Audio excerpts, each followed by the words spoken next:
नमस्कार, आप देख रहे हैं वॉइस ऑफ टेक्नो और मैं हूं आपकी होस्ट श्रुति झा। तो जैसा कि आप सभी जानते हैं, आज 12 जनवरी है स्वामी विवेकानंद जी का जन्मदिन। इसे राष्ट्रीय युवा दिवस के रूप में भी मनाते हैं। तो चलिए शुरू करते हैं आज का कार्यक्रम उन्हीं की कुछ सुनहरी पंक्तियों के साथ। उठो जागो और अपनी लक्ष्य की प्राप्ति तक रुको मत। क्या आपको पता है स्वामी विवेकानंद जी का पूरा नाम क्या था? अगर नहीं तो चलिए बात करते हैं उनकी जीवनी पर। उनका बचपन का नाम नरेंद्र नाथ दत्त था। उनका जन्म आज ही के दिन 1863 में कलकत्ता में हुआ। वह कलकत्ता के उच्च न्यायालय में वकालत करते थे। आइए इस चर्चा को आगे बढ़ाते हैं और मिलते हैं हमारे दो युवा साथियों से। आप है जयंत सिंह और आप आतिका अंसारी। तो आतिका, हमारा सवाल आपसे ये है कि why do we celebrate national youth day? Shruti, जैसा कि आपने कहा कि भारत में स्वामी विवेकानंद जी की जयंती अर्थात 12 जनवरी को हम युवा दिवस मनाते हैं। और रही बात कि हम नेशनल यूथ डे क्यों मनाते हैं, तो इसका जवाब मैं बहुत सिंपल सा देना चाहूँगी कि इस दिवस को मनाने का उद्देश्य ये है कि इस देश के युवाओं को उनकी महत्व, उनकी वैल्यू याद दिलाई जा सके। अब सवाल ये उठता है कि स्वामी विवेकानंद जी की ही जयंती क्यों? देश के खासकर युवाओं के लिए स्वामी विवेकानंद जी से बढ़कर कोई दूसरा नेता हो नहीं सकता। स्वामी विवेकानंद जी एक महान फिलॉसफर, थिंकर और सोशल रिफॉर्मर हैं, जिनके विचारों और सिद्धांतों को पढ़कर युवा इंस्पायर हो सकता है। इस दिन को मनाने का मुख्य उद्देश्य ये है कि जिस तरीके से स्वामी विवेकानंद जी ने अपने जीवन में सफलता प्राप्त की, उसी तरह हमारा युवा पीढ़ी भी उनसे प्रेरित होकर अपने जीवन में सफलता की प्राप्ति करे। क्या बात है आतिका, बहुत ही उम्दा जवाब दिया आपने। इसी के साथ हमने और हमारे व्यूवर्स ने ये जाना कि हम नेशनल यूथ डे क्यों सेलिब्रेट करते हैं। तो चलिए आगे बढ़ते हैं जयंत के साथ। तो जयंत, हम आपसे ये जानना चाहते हैं कि स्वामी विवेकानंद जी की आइडियोलॉजी कैसे आज के यूथ को इंस्पायर करती है। धन्यवाद श्रुति। सबसे पहले तो मैं अपने सभी व्यूअर्स को स्वामी विवेकानंद जी की जयंती पर हार्दिक शुभकामनाएं देना चाहता हूं। जब हम स्वामी विवेकानंद जी की बात करते हैं तो सबसे पहला शब्द जो हमारे ध्यान में आता है वो है युवा, क्योंकि जो भी उन्होंने काम किए थे वो युवाओं के लिए बहुत प्रोत्साहित करने वाले थे। तो जो सबसे पहली बात जो युवाओं को इंस्पायर करती है, फिर इंस्पायर करनी चाहिए, वो है हेल्पिंग द नीडी। जब हम इस शब्द की हेल्पिंग नीडी बात करते हैं, मतलब ज़रूरतमंद लोगों की मदद करना, तो हमें ये पता लगता है कि स्वामी विवेकानंद जी कहते थे कि जो भी लोग हमारे से गरीब हैं, हमारे से नीचे तबके के लोग हैं, तो ज़रूरतमंद है, उनकी हमें मदद करनी चाहिए। वो कहते हैं कि भगवान की पूजा करने का मतलब ये नहीं है कि हम मंदिर में जाएं, वहाँ अगरबत्ती जला दें, घंटा बजा के हाथ जोड़ के आ जाएं। ये असली पूजा नहीं है। असली पूजा तब होती है जब हम किसी गरीब की मदद करें, किसी ज़रूरतमंद को हम वो चीज़ें प्रदान करें जो उसके लिए ज़रूरी हो। तो विवेकानंद जी का कहना मेन यही है कि हमें हमेशा अपने से कम लोगों की, छोटे लोगों की, ज़रूरतमंदों की मदद करनी चाहिए। तो ये चीज़ हमें उनसे सीखने को मिलती है। तो दूसरी जो सीख है जो हमें स्वामी विवेकानंद जी से सीखने को मिलती है वो है कैरेक्टर बिल्डिंग, यानी कि चरित्र निर्माण। जब हम इसकी बात करते हैं तो मुझे एक बड़ा ही अनूठा किस्सा याद आता है। एक बार की बात है कि स्वामी विवेकानंद जी जब शिकागो में सम्मेलन के लिए गए थे, तो उसके बाद वहाँ पर वो बाहर खड़े थे अपने वही लाल वस्त्र पहनकर। तो तभी वहाँ पर एक लेडी आती है और उनसे एक सवाल पूछती है। वो बोलती है कि why don't you dress like a gentleman. तो जब स्वामी विवेकानंद इस सवाल को सुनते हैं तो वो जो इस सवाल का जवाब देते हैं वो बहुत ही अनूठा और बहुत ही प्रेरणादायक है। इस सवाल में बहुत ही एक अच्छा मैसेज छुपा हुआ है। तो वो इस सवाल के जवाब में कहते हैं, in your country a tailor makes a gentleman, but in my country a gentleman is made by his character. तो इस बात की जब हम बात करते हैं, मतलब वो ये कहना चाह रहे हैं कि कोई भी इंसान है, उसकी आउटर अपीयरेंस उसको नहीं बनाती है, उसके अंदर का जो कैरेक्टर है वही उसको बनाता है। तो जो एजुकेशन की जब हम बात करते हैं तो वो कहते हैं कि जब भी किसी चाइल्ड की, किसी बच्चे की एजुकेशन होती है, उसको शिक्षा दी जाती है भारत में, तो उसका रूल ये होना चाहिए कि उसको बचपन से ही रिलीजन, मतलब कि धर्म और स्पिरिचुअलिटी के बारे में बताना चाहिए। जब हम उसे बचपन से रिलीजन और स्पिरिचुअलिटी के बारे में बताएंगे, उसको मोरल वैल्यूज़ की शिक्षा देंगे, तो उससे ये रहेगा कि उसके अंदर वैल्यूज़ डेवलप होंगी और वे कल्चर का एक बहुत इंपॉर्टेंट पार्ट बन जाएगा, जिससे कि बाद में जब भी कोई वो एजुकेशन लेगा, कोई भी नई चीज़ सीखेगा, नॉलेज लेगा, तो वो उसको पता होगा कि वो नॉलेज क्यों ले रहा है, वो नई चीज़ें वो क्यों सीख रहा है। तो इससे हमें बहुत फ़ायदा होगा। तो जो बेसिक चीज़ है वो यही है कि इंसान को अपने कैरेक्टर बिल्डिंग पे फोकस करना चाहिए। उसके बाद जो तीसरा पॉइंट है वो है काइंडनेस। जब हम काइंडनेस की बात करते हैं तो विवेकानंद जी ने एक बहुत अच्छा ही, उनका एक और किस्सा है जो मैं बताना चाहूँगा कि एक बार की बात है जब वो शिकागो सम्मेलन में जाने वाले थे, तो जो उनके गुरु थे, गुरु रामकृष्ण परमहंस, तो उनकी वाइफ थी गुरु रामकृष्ण परमहंस की, उनको वो माँ शारदा बोलते थे। तो उनका ये था कि जब भी वो कहीं बाहर जाते थे, किसी भी सम्मेलन में कहीं भी जाना होता था उनको, तो उनसे परमिशन लेके जाते थे वो। तो जब उनको शिकागो सम्मेलन के लिए जाना था तो उनसे वो परमिशन लेने के लिए गए, आगे लेने के लिए गए। तो जब वो उनके पास गए तो उन्होंने उनको बोला कि माँ शारदा सुनिए कि मेरे को शिकागो सम्मेलन में जाना है, वहाँ पे मुझे भाषण देना है, तो मुझे आपकी अनुमति चाहिए।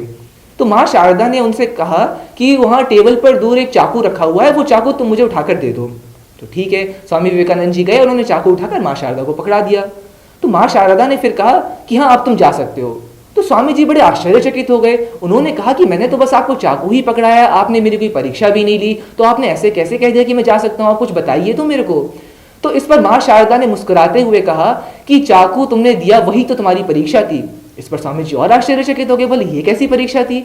तो माँ शारदा ने एक्सप्लेन किया कि सुनो, जब मैंने तुमको चाकू पकड़ाने के लिए कहा, अगर तुम्हारी जगह कोई भी नॉर्मल इंसान होता, कोई भी आम व्यक्ति होता, तो वो क्या करता, जो लकड़ी वाला हिस्सा है वो खुद हाथ में पकड़ता और जो नुकीला धार वाला हिस्सा है वो मुझे पकड़ाता। पर लेकिन तुमने क्या किया, तुमने नुकीला धार वाला हिस्सा अपने हाथ में पकड़ा और जो लकड़ी वाला हिस्सा है वो मेरे हाथ में पकड़ाया। इससे यह सिद्ध होता है कि तुम हमेशा दूसरों की चिंता करते हो, दूसरों की फिक्र करना, दूसरों की भलाई करना तुम्हारे अंदर है। तो तुम कहीं भी जाओगे बाहर तो तुम हमेशा दूसरों की फिक्र करोगे, तुम सेल्फिश नहीं रहोगे। तो ये जो तुम्हारी क्वालिटी है ये सब लोगों के लिए बहुत काम आएगी। तो इस इंसिडेंट से हमें ये सीखने को मिलता है कि हमें हमेशा काइंड रहना चाहिए, दूसरों का भला करना चाहिए। उसके बाद जैसा कि श्रुति ने शुरू में उनकी कुछ सुनहरी पंक्तियां बोली थी, उठो जागो और लक्ष्य की प्राप्ति होने तक रुको मत। तो जो ये पंक्तियां हैं ये सुनने में बड़ी साधारण सी लग सकती हैं, पर लेकिन इसके दो अलग अलग मतलब निकलते हैं। जब हम उसके पहले मतलब की बात करते हैं जो कि बहुत ही सिंपल सा है, साधारण सा है, तो उसका मतलब ये है कि जब भी हम लाइफ में कोई गोल डिसाइड करते हैं, जैसे कि मान लो मैंने डिसाइड किया कि मुझे IAS बनना है, अगर मैंने ये गोल डिसाइड किया तो मुझे उसके लिए काम करते रहना चाहिए, निरंतर काम करना चाहिए। मैं थक हार के नहीं बैठ सकता, मैं ये नहीं सोच सकता कि नहीं कोई डिफिकल्टी आ गई तो अब मैं कुछ नहीं कर पाऊंगा। मुझे अपने कंफर्ट जोन में कभी नहीं जाना है, मुझे हमेशा उससे बाहर निकलना है और उसके लिए निरंतर प्रयास करते रहना है। कोई भी डिफिकल्टी आती है, परेशानी आती है तो डट कर उसके सामने खड़े रहना है और उसका सामना करना है। ये तो उसका बहुत ही साधारण सा मीनिंग होगा जो कि सभी समझ सकते हैं। इसका एक बहुत ही अच्छा मीनिंग है जो कि लोग अक्सर नहीं समझ पाते हैं, उसको भी मैं बताना चाहूँगा। तो स्वामी विवेकानंद जी आगे कहते हैं कि जब हम लक्ष्य की बात करते हैं, तो जैसे कि मैंने एग्जांपल दिया आपको कि वैसे मेरा लक्ष्य, मान लो मैं बोलता हूँ कि मुझे IAS बनना है, तो लोग अक्सर क्या करते हैं कि मान लो मैं IAS बन गया तो मैं सोचूं कि मैं IAS बन गया, मेरा लक्ष्य पूरा हो गया, मैंने अपने लक्ष्य को पा लिया है, तो अब तो मुझे कुछ करना ही नहीं है, मेरा कोई काम ही नहीं बचा, तो मैं शांति से बैठ जाऊं, अब मैं अपने ऑफिस कंफर्ट जोन में आ जाऊं कि मेरा कोई काम नहीं है। तो ये चीज़ गलत हो जाती है, हमें कभी ऐसा नहीं करना चाहिए। वो बताते हैं कि इंसान का जो लाइफ का गोल है वो ये नहीं है कि मुझे एक नया फोन मिल जाए, मैं एक नई गाड़ी ले लूँ या फिर मैं एक नया मकान ले लूँ। उनकी लाइफ का, हमारी लाइफ का एक मेन गोल ये है कि हम अपने आप को जाने। जब हम इसकी बात करते हैं कि हम अपने आप को जाने, तो ये बहुत बड़ी चीज़ है। लोग क्या होता है अक्सर दूसरी चीज़ों के पीछे पड़े रहते हैं, वो कभी अपने आप को नहीं जान पाते हैं। तो स्वामी विवेकानंद जी इस बारे में कहते हैं कि जब तक इंसान अपने आप को नहीं जान सकता अच्छे से, तब तक वह दुनिया में किसी भी चीज़ को नहीं जान सकता। तो सबसे बेसिक चीज़ है, जो लाइफ का गोल है, उद्देश्य है, वो ये है कि हमें अपने आप को सबसे पहले जानना चाहिए, तभी हम दुनिया के बारे में जान सकते हैं। धन्यवाद। बहुत खूब जयंत। तो जैसा कि आप सभी जानते हैं, जयंत ने हमें स्वामी विवेकानंद जी के बारे में भी बहुत सारी बातें बताई। तो इससे हमें ये सीखने को मिला कि स्वामी विवेकानंद जी से आज की यूथ कितनी इंस्पायर हो सकते हैं। तो चलिए बढ़ते हैं कार्यक्रम की और जानते हैं आतिका से कि बीइंग अ यूथ उन्हें क्या लगता है कि स्वामी विवेकानंद जी के जीवन के किस पड़ाव में सबसे ज़्यादा बदलाव देखे गए हैं। किसी एक पड़ाव की बात करना मेरे लिए शायद गलत होगा, क्योंकि स्वामी विवेकानंद जी के जीवन के हर पड़ाव में अलग अलग बदलाव देखे गए और बहुत महत्वपूर्ण बदलाव देखे गए हैं। अगर हम उनके बचपन की बात करें तो वो एक बहुत ही जिज्ञासु व्यक्ति थे, जो लोगों से मिलजुल के अलग अलग तरह के सवाल पूछा करते थे। क्यूरियोसिटी सबके अंदर होती है, लेकिन क्यूरियोसिटी में ये सवाल पूछ लेना कि भगवान कौन है और हम कौन हैं, शायद हमारे सोच से परे है। ये उनकी क्यूरियोसिटी थी, ये उनकी जिज्ञासा थी, जो हमें सोचने पे एक बार मजबूर कर देती है कि वो कितने जिज्ञासु व्यक्ति थे। और अगर हम इससे आगे बढ़े और दूसरे पड़ाव की बात करें, तब जब वो कॉलेज में गए, जो कि बंगाल कॉलेज था, बंगाल कॉलेज में गए तो उन्होंने अलग अलग वेदास पढ़े, हर रिलीजन के बारे में पढ़ा, हर धर्म के बारे में पढ़ा, हर तरह की फ़िलासफ़ीज़ पढ़ी, वो चाहे वेस्टर्न फ़िलासफ़ी हो चाहे इंडियन फ़िलासफ़ी हो। तो ये पड़ाव भी ऐसा था जब जिस पड़ाव में उन्होंने बहुत सारे नॉलेज एक्वायर किया और बहुत सारे लाइफ में उनके चेंजेस आए। तो ये दो पड़ाव थे जिसमें बहुत सारे बदलाव देखे गए। लेकिन अगर एक मेजर पड़ाव की बात करें जहाँ शायद मेजर चेंजेस देखे गए, वो था जब वो अपने गुरु रामकृष्ण परमहंस से मिले। ये उनके जीवन का सबसे महत्वपूर्ण पड़ाव था। आज हम कह सकते हैं कि उनकी ज़िंदगी में जितने भी बदलाव है या जितनी भी सीख है, सब उनके गुरु ही की देन है। तो इस चीज़ को ज़्यादा ना खींचते हुए बस मैं एक किस्सा बताना चाहूँगी। तो जब स्वामी विवेकानंद जी उनके अपने गुरु के घर गए और उन्होंने दरवाज़ा खटखटाया तो अंदर से आवाज़ आई, कौन है? तो विवेकानंद जी का जवाब था, यही तो जानने आया हूँ। तो मैं इसी के साथ अपने जवाब को ख़त्म करना चाहूँगी और ये 3 पड़ाव थे जिनमें उनमें बहुत सारे बदलाव देखे गए। बिल्कुल आतिका, स्वामी विवेकानंद जी का जीवन काल खुद में ही एक सीख है। You can not believe in God until you believe in yourself. तो आइए जयन से हम ये जानते हैं कि आज के समय में स्वामी विवेकानंद जी के विचार कितने आधुनिक और प्रासंगिक हैं। धन्यवाद श्रुति। तो जैसे कि हम इतनी देर से बात कर रहे हैं विवेकानंद जी के विचारों के ऊपर, तो जो चीज़ें हमें इंस्पायर करती है वो मैं पहले ही बता चुका हूँ। तो जब हम बात करते हैं कि ऐसी कौन सी चीज़ें हैं जो कि आजकल की हमारी लाइफ में प्रैक्टिकली एप्लीकेबल हैं, तो मैं कोई 2-3 चीज़ें बताना चाहूँगा। सबसे पहला जो पॉइंट है जो कि हम अपनी लाइफ में प्रैक्टिकली अप्लाई कर सकते हैं वो है हाउ टू फेस प्रॉब्लम्स। जब हम फेस प्रॉब्लम्स की बात करते हैं तो मुझे एक बहुत ही इंटरेस्टिंग किस्सा याद आता है। इस किस्से में ये है कि एक बार की बात है कि स्वामी विवेकानंद जी वाराणसी में घाट में पूजा कर रहे थे। तो पूजा खत्म होने के बाद जब वो वहाँ से जाने लगे तो रास्ते में एक तरफ दीवार थी और एक तरफ कुआं था। तो कुएं के आसपास बहुत सारे बंदर इकट्ठा हो रखे थे, बंदरों का एक बहुत बड़ा सा झुंड इकट्ठा हो रखा था वहाँ पे। तो जब वो वहाँ से गुजर रहे थे तो बंदर उनको जाने नहीं दे रहे थे, उनको रास्ता नहीं मिल पा रहा था। तो स्वामी विवेकानंद जी थोड़े से घबरा गए और डर गए, तो डर के वो भागने लगे दूसरी डायरेक्शन में। जब वो भागने लगे तो इससे बंदरों और गुस्सा हो गए और एग्रेसिव हो गए, तो सारे वो बंदरों का झुंड वो भी उनके पीछे भागने लगा। तो जब ऐसा हुआ तो वहीं पे पास में एक साधु महात्मा इस इंसिडेंट को खड़े होकर ऑब्जर्व कर रहे थे। तो उन साधु महात्मा ने विवेकानंद जी को पुकारा, उनका नाम लिया और उनसे कहा कि ठहरो और सामना करो। उन्होंने कहा ठहरो और सामना करो। जब उन्होंने ये बात कही तो विवेकानंद जी वहां पर रुके, पीछे मुड़े और पूरे दमखम के साथ बंदरों के झुंड की तरफ भागने लगे। जब बंदरों ने देखा कि वो उनकी तरफ भाग रहे हैं तो बंदर भी डर गए, तो वहां से छितर बितर हो गए और सारे बंदर भाग गए। तो जो ये इंसिडेंट था, जो ये किस्सा था, इससे हमें बहुत ही इंपॉर्टेंट चीज सीखने को मिलती है कि लाइफ में अगर जब भी हमारे सामने कोई भी प्रॉब्लम आती है, डिफिकल्टी आती है, जब भी हम कभी परेशान होते हैं तो हमें कभी पीठ दिखा के भागना नहीं चाहिए। ऐसे भागने से प्रॉब्लम नहीं खत्म होती है बल्कि वो और बढ़ती रहती है। जब भी कोई प्रॉब्लम आए तो हमें उसका सामने से खुलकर डटकर सामना करना चाहिए। इस तरीके से प्रॉब्लम सॉल्व हो जाती है। तो ये थी हमारी पहली सीख जो कि हम प्रैक्टिकली अप्लाई कर सकते हैं। अब हम बात करते हैं दूसरी सीख की। दूसरी सीख जो है वो है फोकस या फिर कंसंट्रेशन के बारे में। इस पे भी एक अच्छा किस्सा है कि जब स्वामी विवेकानंद जी शिकागो में जब अपना भाषण दे चुके थे तो उसके बाद वो ऐसे ही लोकल भ्रमण के लिए निकल गए। जब वो भ्रमण के लिए निकले तो वो घूमते हुए एक लोकल झील के पास पहुंचे।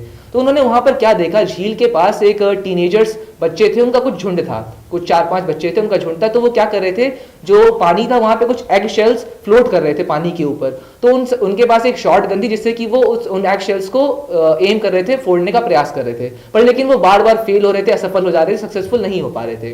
तो स्वामी विवेकानंद जी गए उनके पास, उनसे विनम्रता से उनकी बंदूक मांगी और उन्होंने लगातार कंटिन्यूअस 12 राउंड फायर किए उस शॉर्ट गन से। 12 राउंड में फायर करने पर उन्होंने 12 के 12 राउंड में 12 एगशेल्स फोड़ दिए। जब ऐसा देखा तो जो बच्चे थे, वो टीनेजर्स थे, उस बात को देखकर बहुत शॉक्ड हो गए, बहुत आश्चर्यचकित हो गए। तो उन्होंने स्वामी जी से पूछा कि आप तो देखने से ऐसा लगते नहीं है कि आप कोई प्रोफेशनल शूटर होंगे या फिर आपको ये सब पहले से आता होगा, पर लेकिन फिर भी आपने कैसे अचानक से ये सारे शेल्स फोड़ दिए कि हम इतने टाइम से नहीं फोड़ पा रहे थे। तो स्वामी जी ने जो उनको बात कही वो हमारे लिए बहुत ही सीख देने वाली है। उन्होंने कहा कि लाइफ में, हमारी ज़िंदगी में जब भी हम कोई काम करते हैं तो हमें उसे हमेशा एकदम फोकस और कंसंट्रेशन के साथ करना चाहिए। मान लीजिए अगर हम पढ़ रहे हैं, खाना खा रहे हैं, खेल रहे हैं, कोई भी काम कर रहे हैं, तो अगर हमारा पूरा ध्यान जब तक उसकी तरफ नहीं होगा तब तक उस काम को हम अच्छी तरीके से नहीं कर पाएंगे। किसी भी काम में महारत हासिल करने के लिए, किसी भी काम में एकदम अच्छा परफॉर्म करने के लिए हमारा पूरा ध्यान उसी की तरफ होना चाहिए।